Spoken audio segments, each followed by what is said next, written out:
Come along for the ride. Welcome to the Solar Coaster, the wild ride to the solar industry told by the people living it every day. I'm Anna Covert.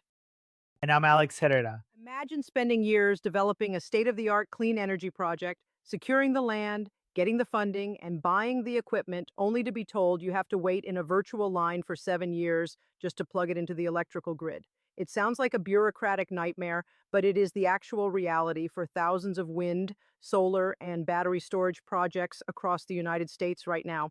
The grid is essentially full, or at least that is what the traditional rules tell us. But what if we are looking at the problem all wrong? What if the solution isn't just building thousands of miles of new transmission lines first, but changing the basic rules of how we let new power sources connect? It is the defining bottleneck of the modern energy transition. Right now, there are more megawatts of clean energy sitting in these interconnection queues waiting for approval than the entire operating capacity of the current U.S. power grid. The system we have relied on for decades is built on a philosophy of absolute certainty. Grid operators want to study every possible scenario, calculate every potential overload, and force developers to pay for massive network upgrades before they are allowed to send a single kilowatt hour to consumers. It is safe, but it is incredibly slow. And that is why this new legislative push in the Senate is drawing so much attention. It proposes a fundamental shift in how we manage the grid, borrowing a page from a very unlikely pioneer in energy policy, Texas. It is fascinating because when people think of progressive energy policy, Texas might not be the first state that comes to mind. Yet their grid operator, ERCOT, has managed to connect over 100 gigawatts of new capacity in just a 4-year span. That is vastly more than any other region in the country. And the secret weapon behind that speed is a regulatory approach known as connect and manage. Now, a new bill introduced by Senator Martin Heinrich aims to take this Texas model and mandate it nationwide. The contrast between Texas and the rest of the country is stark. The bill itself is called the Grid Connection and Congestion Management Act. What it proposes is to amend the Federal Power Act to make it legally unjust and unreasonable for federally regulated grid operators not to offer a similar fast-track option. The bill calls this new service BASED, which stands for Basic Access Service for Energy-Only Delivery. The goal is to force regional transmission organizations and independent system operators to offer this streamlined connection service within 12 to 18 months of the bill passing. So let us break down what connect and manage actually means in practice and how this base service would work. How does it differ from the traditional process that is causing these massive multi-year backlogs? Think of the traditional process, which is often called Network Resource Interconnection Service, as a highly conservative highway system. Before the grid operator lets you build a new subdivision and connect its access road to the highway, they run complex simulations. They want to ensure that even on the busiest holiday weekend of the year with maximum traffic, the highway will never slow down. If their simulations show a bottleneck 10 miles down the road, they tell the developer they cannot connect until they pay to add an extra lane to that highway. That is why projects get stuck. They are hit with unexpected multi-million-dollar bills for network upgrades. Connect and manage, or this new based framework, takes a completely different approach. It says, we will let you connect to the highway right now. We will do a quick safety check to make sure your connection point is stable and won't cause a crash. But if the highway gets congested in the future, we reserve the right to tell you to pull over or slow down. That is the operational measures part of the bill. Instead of building massive physical infrastructure upgrades upfront to handle the absolute worst-case scenario, the grid operator uses software and real-time management. If there is too much power flowing on a line, they tell certain generators to scale back their output. In the industry, they call this redispatch or curtailment. Exactly. Under the based framework, the grid operator's evaluation would only look at what is necessary to ensure the physical connection is safe and stable. We are talking about steady state thermal and voltage limits, short circuit analysis, and basic stability. They have to assume that any local congestion can and will be managed through these operational tools like curtailing generation when things get tight. The bill explicitly states that operators can only demand physical grid upgrades if operational measures are physically incapable of maintaining grid reliability. It shifts the default setting from build first to manage first. It sounds like a common sense solution, but I imagine it introduces a new set of risks for developers. If you are a solar developer and you agree to this base service, you get online much faster, but you also accept the risk that you might be curtailed. You might be told to turn off your panels on a sunny day because the transmission lines are full. How do developers balance that risk? That is the trade-off. It changes the financial math. Under the old system, you might wait 7 years and then get hit with a $50 million upgrade bill that kills your project anyway. Under the base system, you can start generating revenue in 2 years, but you have to accept that maybe 5 or 10% of your potential energy might get curtailed during peak hours. For many developers, especially those paired with battery storage, that is a risk they are eager to take. If you have a battery on site, you don't even have to waste that energy. You just store it when the grid is congested and sell it later when the lines clear up. That is why this bill is such a big deal for the energy storage sector. It unlocks the true value of batteries as grid congestion management tools. And the bill doesn't just offer this as an option, it actively gives these projects a way to bypass the queue.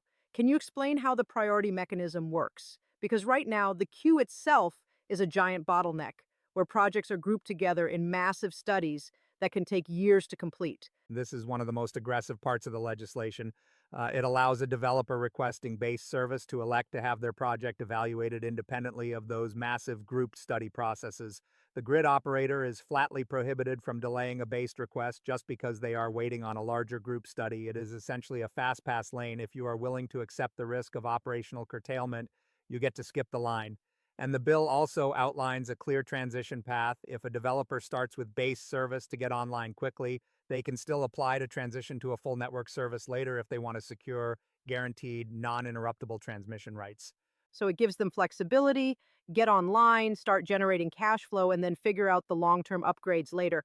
But this brings up an interesting policy question. We already have something in the existing federal rules called Energy Resource Interconnection Service, or ERIS, which is supposed to be similar to this energy only concept. Why do we need a new law to create BASED if ERIS already exists? That is a crucial point, and the data on this is really telling. The Lawrence Berkeley National Laboratory did a study on this exact issue. They looked at ERIS projects outside of Texas and found that since 2010, they weren't actually getting processed any faster than the standard, more rigorous studies. Even though ERIS was designed to be a lighter option, grid operators outside of Texas still drag their feet, applying the same slow, bureaucratic study methods. The system was bogged down by institutional inertia. Senator Heinrich's bill essentially recognizes that trying to reform the existing ERIS rules is a losing battle. Instead of trying to patch a broken system, the bill starts from scratch. It defines based with very specific legally binding parameters that force grid operators to change their study assumptions. It takes away their ability to treat these light connections like massive infrastructure projects. It seems like it is trying to force a cultural shift in how grid operators view their jobs. Traditionally, their primary directive has been reliability at all costs, which naturally leads to extreme conservatism and slow decision making. By legally defining based and setting tight timelines, the bill is pushing them toward active management. But how does the Federal Energy Regulatory Commission, or FERC, fit into this? They are the ones who actually oversee these grid operators. FERC is the enforcer here. The bill sets a tight timeline for them. Within 6 to 12 months of the bill's enactment, all regulated grid operators have to submit revised tariffs to FERC detailing how they will implement this new study process and meet the new timelines. FERC then has the authority to either accept those proposals or step in and dictate the terms, rates, and conditions themselves to ensure they are fair and non-discriminatory. It gives FERC the teeth it needs to make sure these regional operators don't just drag their feet or create compliance rules that defeat the purpose of the law. Let us step back and look at the bigger picture. If this bill passes and we see a massive wave of new projects connecting quickly under the based framework, what does that do to the overall stability of the grid? If we are suddenly managing hundreds of gigawatts of power through operational measures and curtailment, doesn't that make the grid much more complex to run? It absolutely does. It shifts the complexity from the planning phase to the operational phase. Instead of spending years calculating things on paper to make sure the grid is physically foolproof, control room operators will have to rely on advanced software, automated dispatch systems, and real-time data to balance the system second by second. It requires a much more dynamic, intelligent grid. Some traditionalists worry that this increases the risk of instability, but proponents argue that we already have the technology to manage this. The success in Texas shows that it is highly doable. ERCOT has integrated massive amounts of wind, solar, and storage without sacrificing reliability, largely because they have embraced this active management style. And there is a deeper philosophical question here about how we view infrastructure. For a long time, the American approach to infrastructure was to build it big, build it robust, and build it to last without needing constant intervention. But in an era where we need to decarbonize rapidly, we might not have the luxury of waiting decades to build the perfect physical network. This bill suggests that software, smart algorithms, and active management can substitute for physical steel and copper in the ground. That is the core paradigm shift. It is the digitization of the grid. In almost every other industry, we have seen software optimize existing physical assets to run much closer to their actual limits. Think of how ride-sharing apps get more utility out of existing cars, or how cloud computing optimizes server usage. The electricity grid has been one of the last holdouts of the analog era, where we still rely heavily on overbuilding physical assets to ensure reliability. This bill is a legislative nudge to force the grid into the digital age. It says we cannot afford to wait for perfect transmission lines when we have clean energy ready to deploy today. Of course, the bill still has a long way to go. It has been referred to the Senate Committee on Energy and Natural Resources, where Senator Heinrich is the ranking member, so it has a powerful champion. But there will undoubtedly be pushback from utility companies and grid operators who are wary of the operational challenges and the loss of control over their planning processes. The political battle will be intense. Utilities often make their profits by building physical infrastructure, so a shift toward software-based management and away from massive capital projects could impact their bottom lines. There will also be legitimate debates about who bears the cost when curtailment happens, and whether this approach might lead to higher costs for consumers in the form of redispatch payments. But the sheer pressure of the interconnection backlog is becoming unsustainable. When you have billions of dollars of private capital waiting to build clean energy, and the only thing stopping them is regulatory red tape, the pressure for reform becomes overwhelming. It really highlights the tension between the urgent need for speed and our traditional desire for absolute reliability and predictability. As we look to the future, the success of the energy transition might not depend on inventing a better solar panel or a cheaper battery, but on rewriting the dry, technical rules of grid connection. It is not the most glamorous topic, but it is where the real battle for the future of energy is being fought. It is the ultimate bottleneck. You can have the best clean technology in the world, but if you can't plug it in, it is just expensive lawn ornament. And this bill is an acknowledgement that our regulatory framework has to evolve at the same speed as our technology. Whether BASed becomes the new national standard or not, the conversation around how we connect to the grid has permanently changed. We are moving away from the era of build first, ask questions later, and entering an era of smart, dynamic grid management. The future of our energy system depends on how quickly we can learn to manage the traffic on our existing electrical highways. I want a solar coaster. Come along for the ride.